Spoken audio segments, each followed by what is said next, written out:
नमस्कार दोस्तों, स्वागत है आप सभी का एक बार फिर से। जी हां, आपको बता दें कि लॉकडाउन से जुड़ी हुई कुछ बेहद और अहम खबरें निकल कर आ रही हैं। जानेंगे एक एक करके विस्तार से, लेकिन इससे पहले अगर आप भी चाहते हैं कि पूरी दुनिया में फैले महामारी और साथ ही साथ आपकी परेशानी भी जल्द से जल्द खत्म हो, तो इस वीडियो को अंत तक जरूर देखिएगा। और अगर आपने अभी तक इस चैनल को सब्सक्राइब नहीं किया है तो सब्सक्राइब जरूर कर लें और वीडियो को लाइक और शेयर भी जरूर कर दें।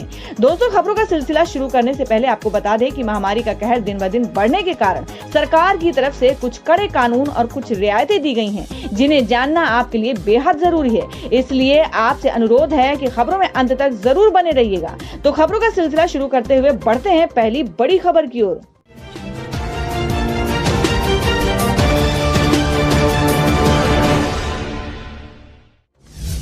तो दोस्तों, आज की जो पहली बड़ी खबर निकल कर आ रही है, आपको बता दें कि गुजरात में रिकॉर्ड मामले से बिगड़ी तस्वीर। देश में बीते 24 घंटे में 3,970 मामले और 103 की गई जान। जी आपको बता दें कि गुजरात में शनिवार को रिकॉर्ड 1,057 नए मामले सामने आए हैं। गुजरात के साथ ही महाराष्ट्र, दिल्ली और तमिलनाडु में संक्रमण के बढ़ते मामलों ने देश में खराब होते हालात को और गंभीर बना दिया है। केंद्रीय स्वास्थ्य मंत्रालय की ओर से जारी ताजा आंकड़ों के मुताबिक देश में बीते 24 घंटे में 3,970 नए मामले सामने आए हैं, जबकि 103 लोगों की संक्रमण से जाने गई हैं। देश में संक्रमितों की संख्या 85,940 हो गई है, जबकि अब तक की 2,752 लोगों की जान गई है। हालांकि 30,000 से ज्यादा लोग स्वस्थ भी हुए हैं। शनिवार को जिन 103 लोगों की जान गई है, उसमें महाराष्ट्र में 67, गुजरात में 19, उत्तर प्रदेश में 10, बंगाल में 7, दिल्ली में 6, मध्य प्रदेश में 5, तमिलनाडु में 3, पंजाब में 2 और राजस्थान, जम्मू कश्मीर व आंध्र प्रदेश में 1-1 शामिल है।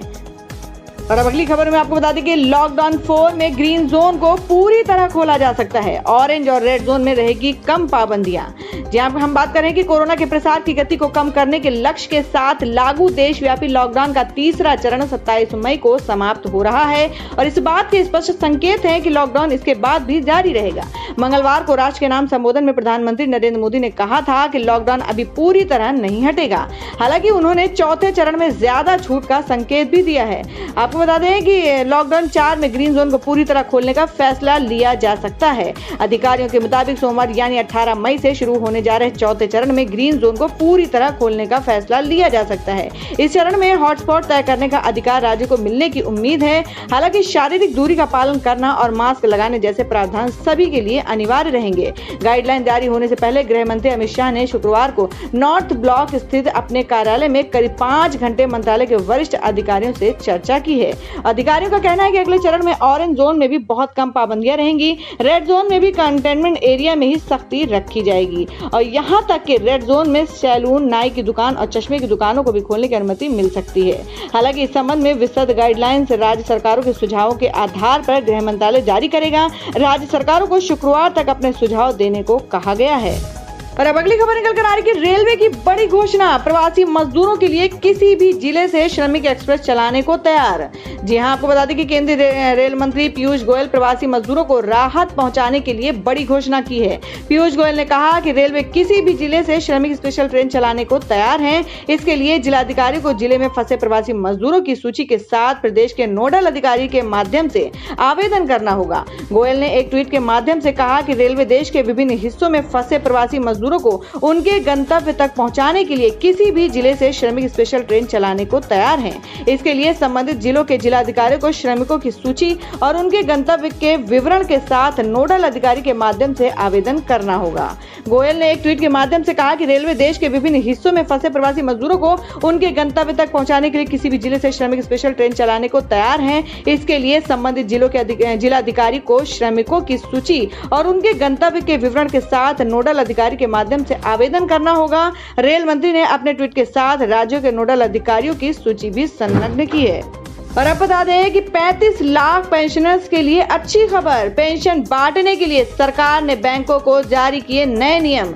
जी हां, आपको बता दें कि बैंक पेंशन रिलीज करने और समय समय पर पेंशनर से सर्टिफिकेट मांगने के लिए अलग अलग प्रक्रियाओं का पालन कर रहे हैं। इसको देखते हुए कार्मिक मंत्रालय ने पेंशन वितरण करने वाले बैंकों के चेयरमैन और प्रबंध निदेशकों CMDS को एकीकृत दिशा निर्देश जारी किए हैं। इसका लक्ष्य सेंट्रल पेंशन प्रोसेसिंग सेंटर बैंकों की शाखाओं को उच्चतम नियम नियमों और दिशा निर्देशों के बारे में अवगत कराना है। कार्मिक मंत्रालय ने ये जानकारी दी है। आपको बता दें कि कार्मिक मंत्रालय के तहत काम करने वाले पेंशन और पेंशनर्स कल्याण विभाग को प्राप्त शिकायतों के विश्लेषण के आधार पर यह कदम उठाया गया है। विभाग ने शुक्रवार को जारी एक आदेश में कहा कि अपडेटेड और एकीकृत दिशा निर्देशों से पेंशनर्स के रिक्वेस्ट को बैंक या अन्य द्वारा प्रोसेस करने की प्रक्रिया बेहतर होगी। कार्मिक मंत्रालय ने कहा कि पेंशन और पेंशनर्स कल्याण विभाग द्वारा पेंशन वितरण को लेकर समय समय पर जारी किए जाने वाले जरूरी दिशा निर्देशों को एकीकृत किया गया है। एकीकृत दिशा निर्देश जारी करते हुए विभाग ने कहा कि पेंशन जारी करने वाले बैंक फिलहाल पेंशन जारी करने या पेंशनर या उनके परिवार से समय समय पर सर्टिफिकेट लेने के लिए अलग अलग प्रक्रियाओं का पालन कर रहे हैं। केंद्र सरकार के पेंशन धारकों की संख्या 65.26 लाख है। और अब अगली बड़ी खबर बता दें कि राहुल गांधी की पीएम से अपील। कहा, सरकार मजदूरों के लिए पैकेज नहीं, उनके खाते में सीधा पैसा ट्रांसफर करे। जी हां, आपको बता दें कि कोरोना वायरस के संकट के बीच कांग्रेस के पूर्व अध्यक्ष और वायनाड से सांसद राहुल गांधी ने क्षेत्रीय मीडिया के संवाददाताओं से वीडियो कॉन्फ्रेंसिंग के जरिए बात की।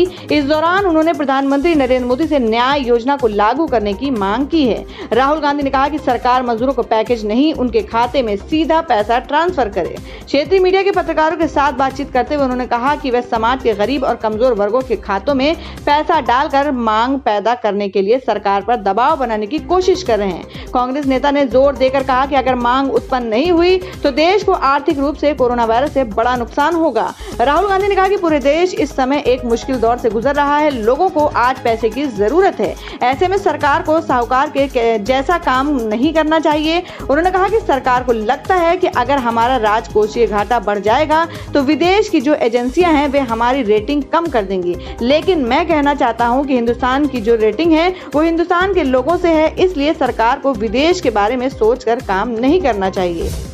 तो दोस्तों, खबरों में आगे बढ़ने से पहले जान लेते हैं आज के माइंड क्विज के सवाल को। आज का सवाल है, आपको बताना है कि मध्य प्रदेश के राज्यपाल का क्या नाम है। इसका जवाब आपको वीडियो के नीचे कमेंट बॉक्स में देना है और सही जवाब देने वालों को रैंडमली सिलेक्ट किया जाएगा और वो जीत सकते हैं बम्पर पुरस्कार।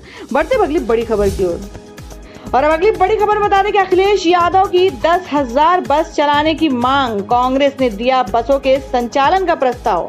जी हम बात करें कि कोरोना वायरस के संक्रमण पर अंकुश लगाने की खातिर लॉकडाउन में भी लोग पैदल या फिर अन्य साधनों से अपने घरों तक पहुंचने के लिए सड़कों पर हैं। कोई सुविधा न मिलती देख ये लोग या तो पैदल या फिर ट्रक व अन्य साधनों से घर जाने के दौरान दुर्घटना का शिकार हो रहे हैं। इसी प्रयास में शनिवार को करीब 4 दर्जन लोगों के विभिन्न जगहों पर हादसे से जाने गई हैं। प्रदेश में प्रवासी नागरिकों के साथ बढ़ती दुर्घटना पर जहां समाजवादी पार्टी के अध्यक्ष अखिलेश यादव ने सीएम योगी आदित्यनाथ ने 10,000 बस चलाने की मांग की है, वहीं कांग्रेस ने अपनी बसों के संचालन की अनुमति मांगी है। अखिलेश यादव का मानना है कि अपने अपने घर जाने के लिए लोग किसी तरह से गंतव्य तक पहुंचे।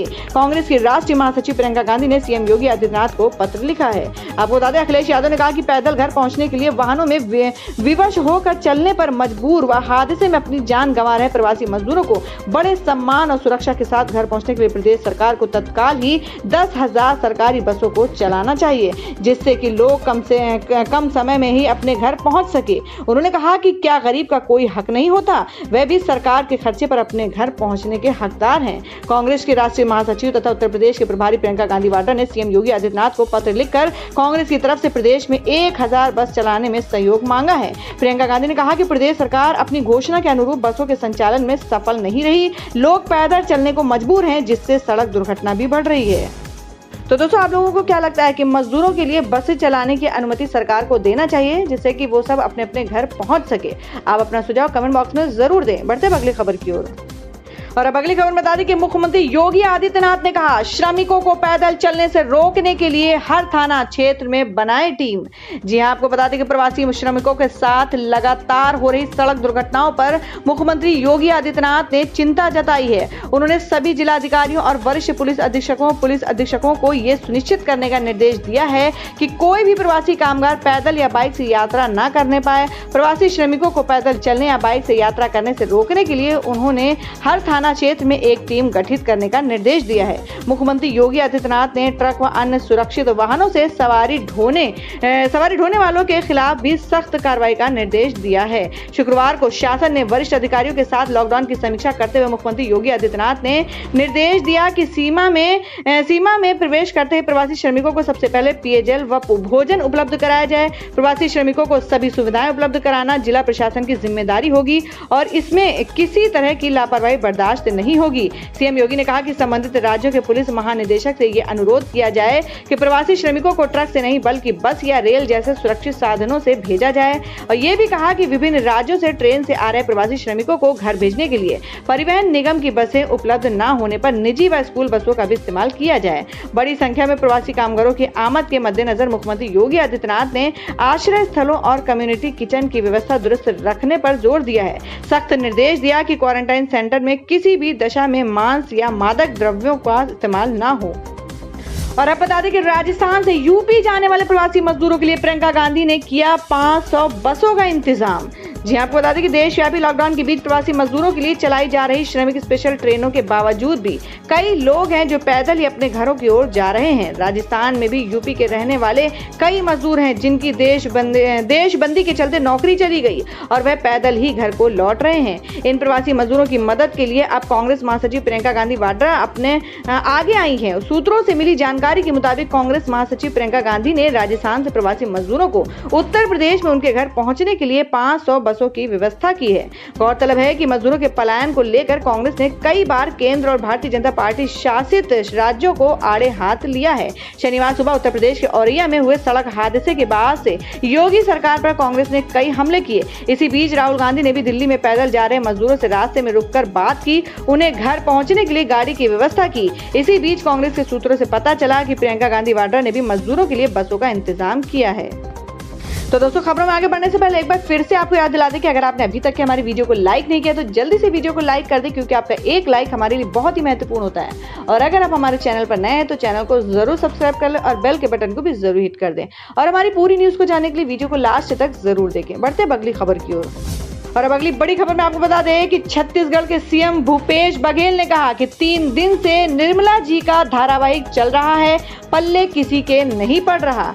जी हम बात करें कि कोरोना वायरस संकट के बीच देश की अर्थव्यवस्था को पटरी पर वापस लाने के लिए प्रधानमंत्री नरेंद्र मोदी ने 20 लाख करोड़ के राहत पैकेज का ऐलान किया था। इसकी पहली, दूसरी और तीसरी किस्त से संबंधित जानकारी वित्त मंत्री निर्मला सीतारमण दे चुकी हैं। वित्त मंत्री निर्मला सीतारमण की लगातार तीसरे दिन प्रेस कॉन्फ्रेंस के बाद अब छत्तीसगढ़ के मुख्यमंत्री भूपेश बघेल ने सरकार पर तंज कसा है। उन्होंने कहा कि बीते 3 दिन से निर्मला जी और अनुराग जी का धारावाहिक चल रहा है। भूपेश बघेल ने कहा कि जब माननीय प्रधानमंत्री जी 20 लाख करोड़ के राहत पैकेज की घोषणा की तो बहुत उम्मीदें थीं कि सीधा वो क्या क्या दे रहे हैं, किस किस वर्ग के लिए, वो तुरंत पता चल जाएगा। लेकिन 3 दिन से निर्मला जी और अनुराग जी का धारावाहिक चल रहा है। रोज एक वर्ग के बारे में 1-1 घंटा हिंदी अंग्रेजी में दोनों समझा रहे हैं, लेकिन पल्ले किसी के नहीं पड़ रहा। मैं तो समझता हूं कि ये धारावाहिक जिस दिन खत्म हो जाएगा उसके बाद ही कुछ प्रतिक्रिया देना उचित होगा। जब बघेल से पूछा गया कि पिक्चर क्लियर नहीं है तो इस पर उन्होंने कहा कि अभी पिक्चर बाकी है मेरे दोस्त। इसके बाद उनसे रेल मंत्री पीयूष गोयल के बयान से संबंधित सवाल पूछा गया, जिसमें उन्होंने कहा था कि कई राज्य ट्रेनों को अनुमति नहीं दे रहे हैं। तो इस सवाल के जवाब में मुख्यमंत्री बघेल ने कहा, हमने 30 ट्रेनों के लिए रेल विभाग को आवेदन कर दिया है और वो जैसे जैसे उपलब्ध हो रहा है वो दे रहे हैं, लेकिन वो वरिष्ठ मंत्री होकर झूठ बोल रहे हैं। ये उम्मीद मैंने पीयूष गोयल जी से नहीं की थी। ये दुर्भाग्यजनक है कि वो देश के शीर्ष पर बैठकर ऐसे बयान देंगे, मुझे उम्मीद नहीं थी। और अब जान लेते हैं क्या है देश भर में मौसम का हाल। आपको बता दें कि मई की भीषण गर्मी में होगी जोरदार बारिश। देश के कई हिस्सों में जारी हुआ ऑरेंज अलर्ट, रहे सावधान। जी हम बात कर रहे हैं कि राजस्थान सहित दिल्ली और देश के उत्तरी राज्यों में मौसम पल पल रंग बदल रहा है। जयपुर में भी आज सुबह कई क्षेत्रों में बूंदाबांदी हुई है। वहीं दिन में सूर्य देव अपना प्रकोप दिखा रहे हैं। शाम को आंधी और तेज हवाओं का दौर शुरू हो जाता है। यही हालत दिल्ली में है, यहाँ भी गर्मी का प्रकोप शुरू हो गया है। भारतीय मौसम विभाग के अनुसार केरल में मानसून आने में देरी बताई जा रही है। सबसे बड़ा संकट तूफान अम्फन का है। बंगाल की खाड़ी में बन रहा ये चक्रवात भारत के कई हिस्सों में जोरदार बारिश करवा सकता है, जिसका असर राजस्थान पर भी दिखेगा। मौसम विभाग के अनुसार दक्षिणी पूर्वी बंगाल की खाड़ी में एक कदम दबाव का क्षेत्र बन रहा है, जो एक बड़े तूफान का रूप ले सकता है।